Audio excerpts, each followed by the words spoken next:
God is going to reward you. Somebody say amen now. Amen.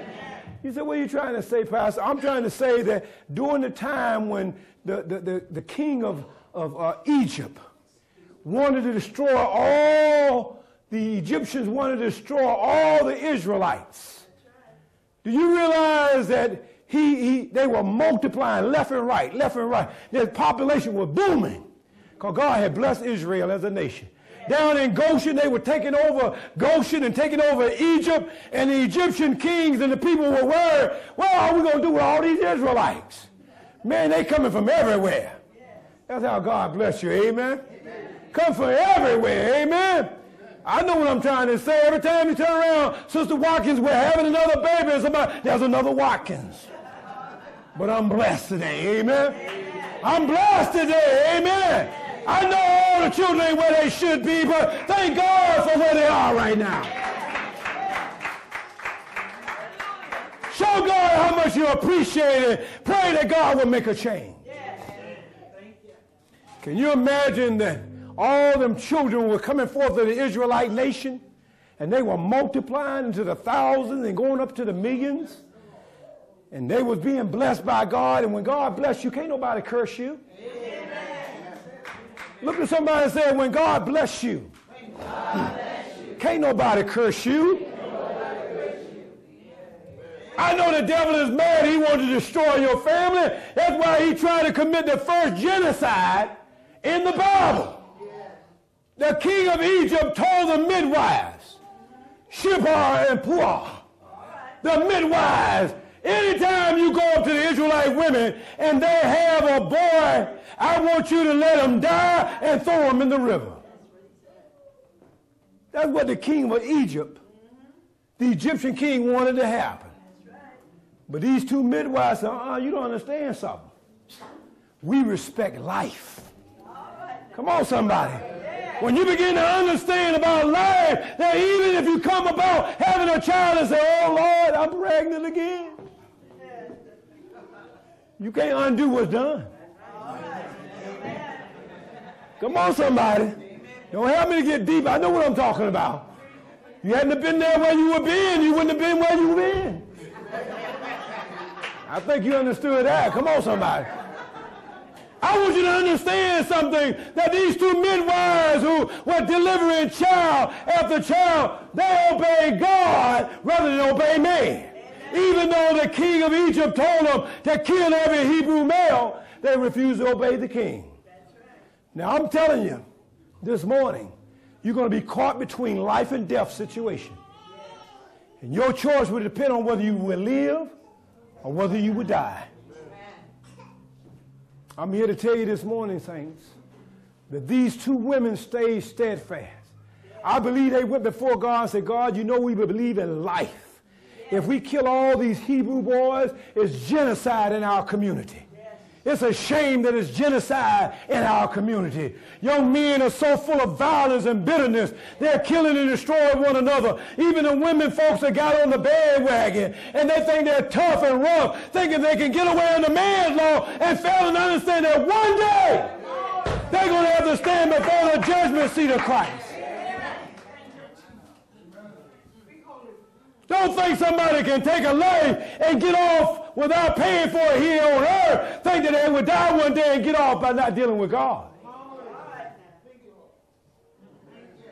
Look at somebody and say, you ought to respect life. Why? Because that life is a living soul. Come on, somebody. And I'm saying that when these two midwives, Shipar and Puah, began to go to the Israelite women when they knew they were having babies. I don't know about you, but I had a midwife. I know what I'm talking about. At least my mama told me I did anyway. Never did meet her. Come on, somebody. But she must have did a good job because I'm here. Come on, somebody. And my mother had 11 of us, and they were all natural. She's a little bit old bitty woman. You look at my mom and look at all us, and you say, man, but it still puzzles me to this day how one woman can have 11 children and take care of 11 children, but 11 children can't take care of one woman. That's amazing to me because everybody's busy running to and fro with their own life and they don't respect the life of their mother and their father. Well, you didn't want to hear this, but I'm going to tell it to you anyhow. It's amazing to me the hour in which we live. We're so caught up in this earthly realm of pleasure, we overlook our responsibility of honoring our mother and our father. Look at somebody and say, you ought to respect life.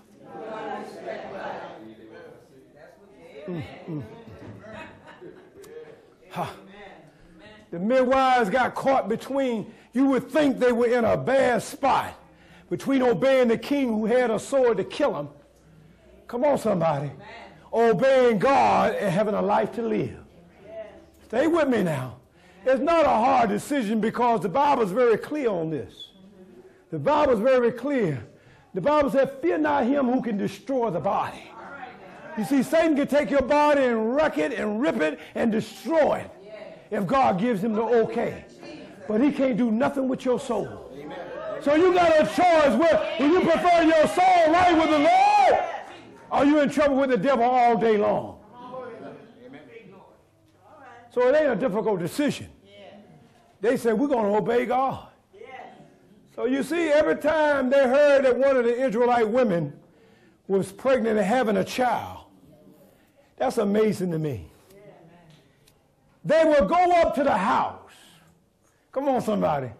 Sometimes God allow you and I, instead of getting there in a hurry, it pays to take your time. Come on, somebody.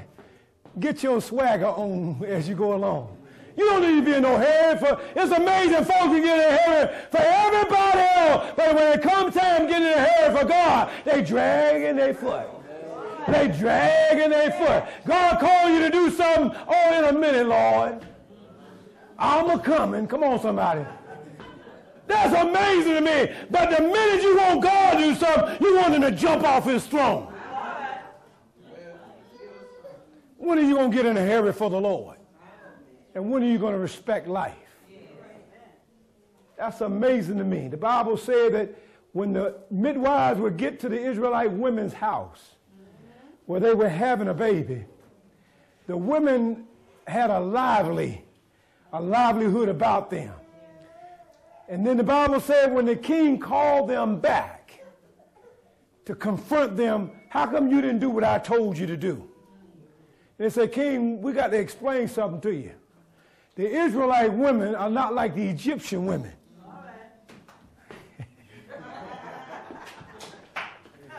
They are lovely.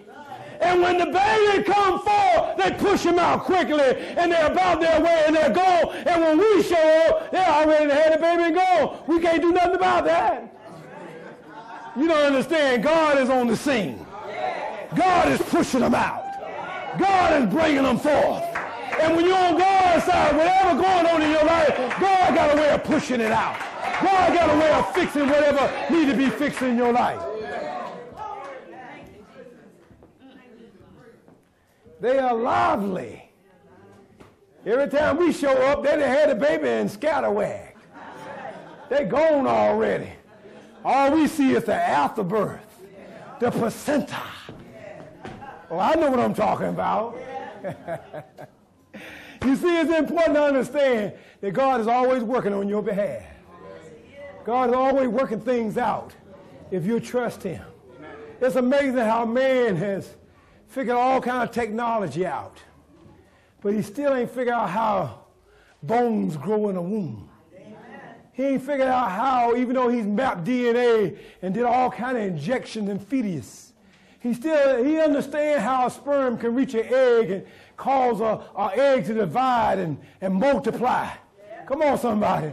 And settle inside a woman's womb. Amen? He didn't figure something out, but he still ain't figured out how life really is all about. Yet he's always trying to play God. Isn't that amazing? Think about that. Look at somebody and say, you ought to respect life. You see, I don't know who this is meant for, but it's meant for somebody. Amen. You see, the king was trying to get the midwife women to commit genocide, destroy her own people.